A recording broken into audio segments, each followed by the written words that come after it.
Hello, my name is Shirley Self, and I'm here to talk astrology. Tonight I wanted to talk about the guardian angel, otherwise known as the Deamon.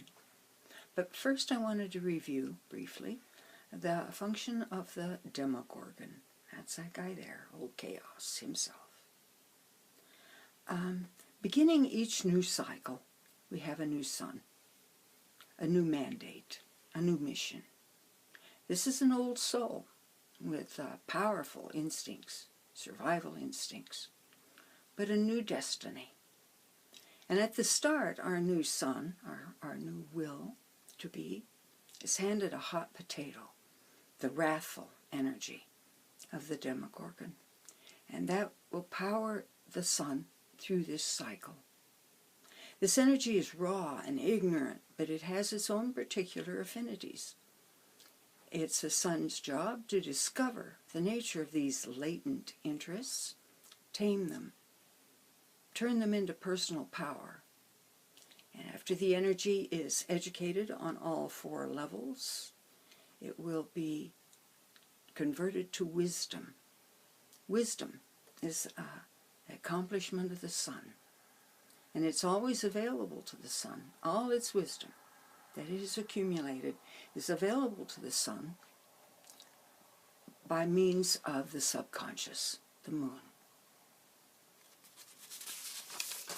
The energy of the Demogorgon fuels us from below, but it is the daemons who push, pull, manipulate us from above, so to speak, above. The daemon is the guardian angel, that's true, but he's also the puppet master, the life arranger, the theater director of the scenes of your life. Some say it was the daemons who invented the Demogorgon just to get themselves something to do, I guess. Anyway, Apuleius was a 2nd century Roman, and he created the myth of Eros and Psyche, and he wrote The Golden Ass. I recommend The Golden Ass. It's humbling but encouraging. Anyway, Apuleius, A-P-U-L-E-I-U-S, said something interesting. He said that in our greater reality, there are two kinds of superhuman beings. That's the gods and the daemons. The gods are the forces of nature. They are the mind of the planet, and they live in the atmosphere. The daemons are the emotions of the planet. They live in the vault of the sky, otherwise known as the firmament. Because our minds are divided, we can't talk to the gods, nor can the gods talk to us. We talk to the gods, and they talk to us through the medium of the daemon. Now, communicating with our daemon is a subconscious of a function of our subconscious. You can question the daemon, and the answer is usually comes in images, symbols, dreams. The logical mind, our sun, has to learn the language of the subconscious if it wants to get ahead in life. You're in direct contact with the daemon in times of exaltation. Good sex, for instance. Enlightenment is attainment to consciousness of your daemon, and that consciousness, the daemon's consciousness, holds your past, your present, and your future. Now, our daemons kick us down the road to our future, our destiny, whether we want to go or not.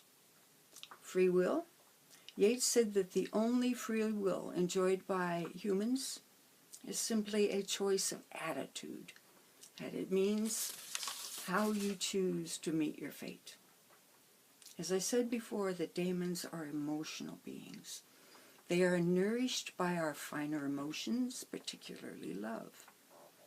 So, we have sexual desire to lead us into relationship, that we might produce love. That's the honeydew that keeps the daemons nourished. The strongest tool in the daemon's kit, other than pain, is desire. Desire has a very fundamental genesis. You know, that gap between the gods and man is shown on the Kabbalah. The Kabbalah is right there. And that's that gap. And it's called the Dath, D-A-A-T-H. It's also called the abyss. That gap is perceived by our souls. And it makes this feeling of emptiness, not complete. Something important is missing. This same feeling of emptiness causes the wrath of the Demogorgon. Anyway, what that means is all desire is spiritual desire. Your desired nature, Mars, Venus, is the result of your accumulated personal history. It is specialized. Your desire nature is uniquely your own. Your desire nature is key to all your actions, all your choices. Desire is what pulls us to our destiny. Desire builds character. It's unique. It's specialized. Okay, it's sexual desire leads us into relationship. In that trauma of relationship, in family, that's where you learn selflessness. That's where you learn to love. Love is not some mere sentiment, but it's a human creation that is the source of civilization, what little we have. And when you love, you're in direct communication with your daemon about sex. Alchemy talks about sex a lot. Let's look at the mandala. Here we have the cross of experience. The vertical axis, the up and down part there, is Saturn trine Jupiter. Jupiter, that's spiritual potential held within the limiting factors of Saturn, karma, the time in which you're born. That's also the telly, your spine. Now, horizontal bar is Mars trine Venus. The polarity of desire is what puts the spin in life. In the ecstasy of good sex, your whole being participates. The divided minds are united. You've achieved union with another being, and you are at one with your daemon. This is a holy union, eros gamos, good sex. It is the goal. Obviously, in differentials in power between the partners, if one partner is more powerful than the other, they have no chance of producing this high union. Good sex happens between equal. Any sexual union, creates a vortex of energy, and this vortex goes as high as the union can happen here. And that will be the height of the spiritual height of the kid that is born of that act. The daemons collaborate. There are no coincidences. I wanted to divert your attention to a minute to an interesting horoscope. This is an interesting horoscope. This is Jane Roberts. I don't know her birth time, but since she was a poet and a channel, I put her sun in the 12th house. And then because she was a published author of some 15 to 20 books, it made the Gemini rising appropriate. She channeled Seth. One of the books that I most enjoyed by her and Seth was called The Nature of Personal Reality.